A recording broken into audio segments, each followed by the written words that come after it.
स्वप्निल देशमुख, इनका सवाल है पुणे से। ये थोड़ा लंबी अवधि का नजरिया समझना चाहते हैं ऑथम इंफ्रा इन्वेस्टमेंट के बारे में। फंडामेंटल कैसा है कंपनी का, और इसमें ये बने रहें या और पैसा लगाएं। इसमें ये दो चीजें ये सोच रहे हैं, या तो बने रहें और पैसा लगाएं। मतलब इन्हें कुछ हद तक तो भरोसा है ही, तभी इन्होंने पैसा लगाया है और भी लगाने की सोच रहे हैं। क्या ठीक ठाक मामला लग रहा है इसमें? Autham investment and infrastructure. अच्छा, तो ये इन्वेस्टमेंट की कंपनी है, जी। मतलब ये लोग फंड पूल करते हैं और उसको मार्केट इन्वेस्ट। कैप भी ठीक ठाक है, तो क्या किसी कॉर्पोरेट ग्रुप से ताल्लुक है इसका? एक बार प्रोमोटर्स देखते हैं क्या है।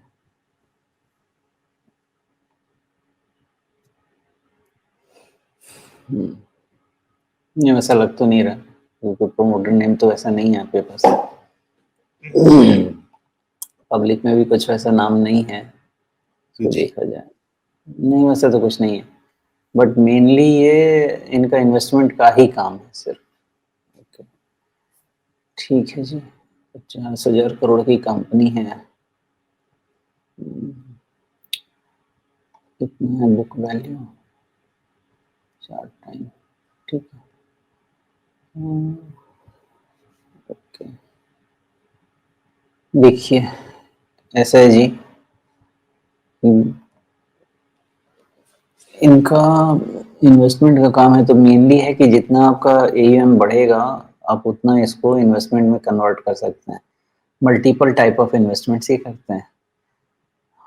तो अभी तक तो देखा जाए तो ऑपरेटिंग प्रॉफिट बहुत ही अच्छे लेवल पे तो रहेगा, इसमें कोई डाउट नहीं है। प्रॉफिट कितना बना रहे हैं? 941, 1200 पे। मार्जिन तो खैर रहेगा ही रहेगा, क्योंकि इन्वेस्टमेंट का काम है, वैसे भी कुछ इनका कॉस्ट तो आना नहीं है। हाँ, तो मार्जिन तो हाई रहना ही रहना है। ठीक है, सब कुछ ठीक है, लेकिन अब देखा जाए तो इनको कितना हम वैल्यूएशन दे रहे हैं। इनको हम दे रहे हैं ऑलमोस्ट 3.5 टाइम्स द बुक दे रहे हैं, करीब करीब। तो मुझे लगता है कि इनका अब फेयर वैल्यू तो मेरे हिसाब से 3.5 टाइम के आसपास तो फेयर वैल्यू आ गया। 3.5 4 टाइम मैक्सिमम फेयर वैल्यू तो रहना चाहिए, उससे ज़्यादा तो नहीं रहना चाहिए। Autham infrastructure, Autham infrastructure. तो मुझे ऐसा लगता है ना कि इनका फेयर वैल्यू ऑलमोस्ट आ गया है।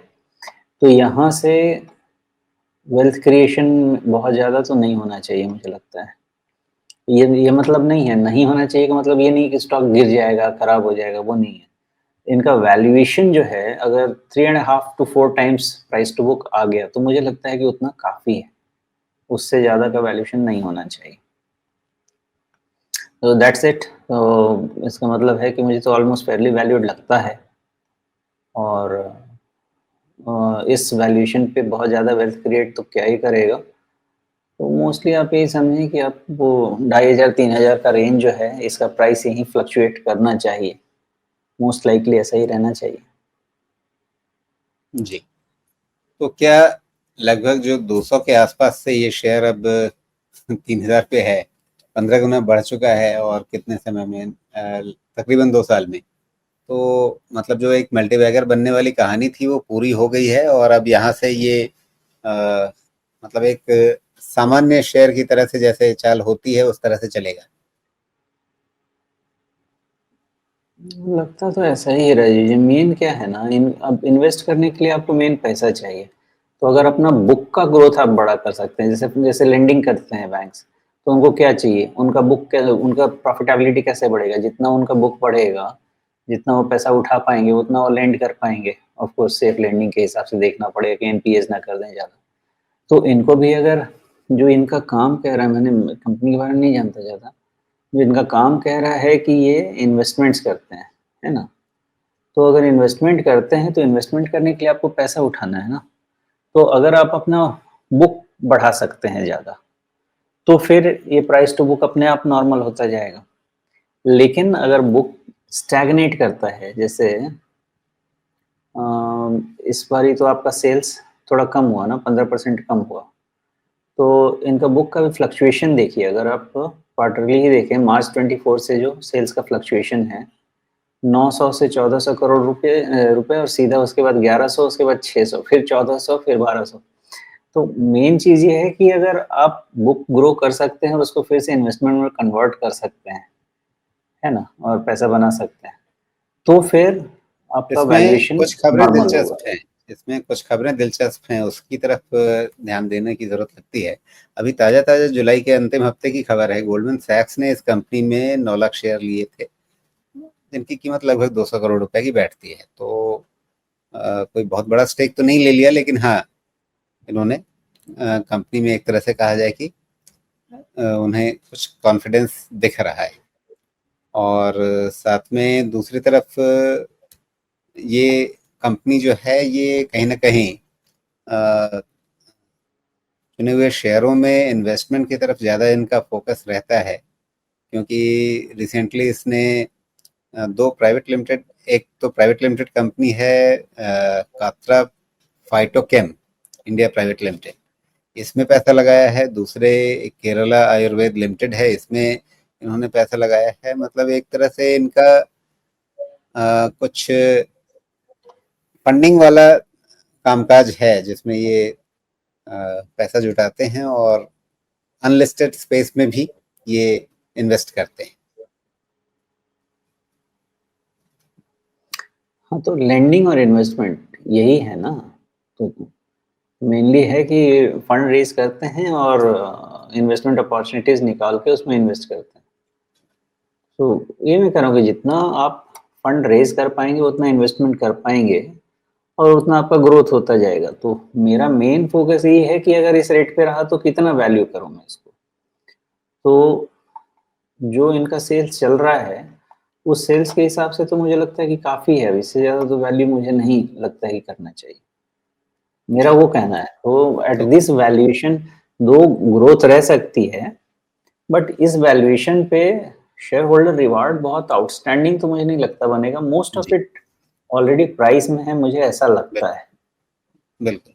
तो स्वप्निल जी, आप ये ना सोचें कि जो काम पिछले 2 साल में हुआ है, वो काम अगले 2 साल में भी होगा। उस तरह की उम्मीद रख कर के अगर आप सोच रहे हैं कि हाँ, और पैसा इस पे लगा दें क्या, वो नहीं है मामला। लेकिन हाँ, कंपनी अगर ठीक-ठाक तरीके से आगे बढ़ रही है और शेयर मार्केट ने उसको रिवॉर्ड भी किया है, तो अच्छी बात है। अब आगे आप अपने निवेश को बनाए रखने के बारे में ज़रूर सोच सकते हैं, या अगर आपको नीचे के लेवल पे कहीं खरीदारी है और अच्छा प्रॉफिट बन रहा है, तो कई बार मल्टी बैगर्स से जो है पूरा नहीं तो कुछ आधा पैसा निकाल भी लेना चाहिए, उसके बारे में भी सोचना चाहिए। आपने अपना खरीदने का भाव तो नहीं बताया है, इसलिए उस एस्पेक्ट पे ज़्यादा चर्चा करना शायद संभव नहीं हो। लेकिन फिर भी जो चाल अभी है सोमेश, उसके टूटने का संकेत आपको कहाँ मिलेगा? देखिए, बहुत लंबा समय हो गया है, करीब-करीब आप अगर पीछे चले जाएँ तो इनफैक्ट अप्रैल से लेके अभी तक इसने 20 डीएमए छोड़ा ही नहीं है, मतलब क्लोज़ 2 दिन से ज़्यादा उसके नीचे मिला ही नहीं है। जी, तो मुझे तो ये लगता है कि 2-3 दिन उसके नीचे क्लोज़ हो तो वो पहला इंडिकेशन होगा हमारे लिए। एक वो तरीका है। दूसरा क्या है कि आप थोड़ा इसको 50 डीएमए के नीचे फैक्टर कीजिए। क्या हुआ है, एक दिन आपका काइंड ऑफ ओपन हुआ है व्हिच इज़ 15th जुलाई। इसका ओपन एंड लो सेम है 25-15 का। तो एक ये बहुत बड़ा इंडिकेटर हो सकता है, जो अभी तक का राइज पैटर्न है वो पूरा का पूरा राउंडिंग टॉप का करेक्शन शुरू करने वाला पैटर्न, जो कि 200 डीएमए के करेक्शन को ट्रिगर कर सकता है। ओके, तो बहुत सारे हैं चीजें। एक तो पहला केयरफुल, आपको 20 डीएमए के नीचे 2-3 दिन का क्लोज हुआ तो भी हो सकते हैं आप। और मैं ये जो कह रहा हूँ ना आपको 25-15 वाला, वो आज के डेटा पे है। ये डेटा अगर एक हफ्ता रहेगा तो हो सकता है ये पैटर्न लेके हमको 2650 पे आना पड़े, इसकी पॉसिबिलिटी रहेगी। तो जी, जैसा समय उसके हिसाब से काम कीजिएगा, लेकिन केयरफुल तो हो जाना चाहिए कि अगर 2-3 दिन का भी 20 डीएमए के नीचे क्लोज मिला, 3 दिन का, जी। क्योंकि 2 दिन तो एक बार ही दिख रहा है कि होके वापस भाग भूग गया वहां से। बिल्कुल। तो 3 दिन का हुआ तो फिर वही पहला अपना इंडिकेशन होना चाहिए। उसके पहले तो मोमेंटम नहीं जाएगा, उसके पहले।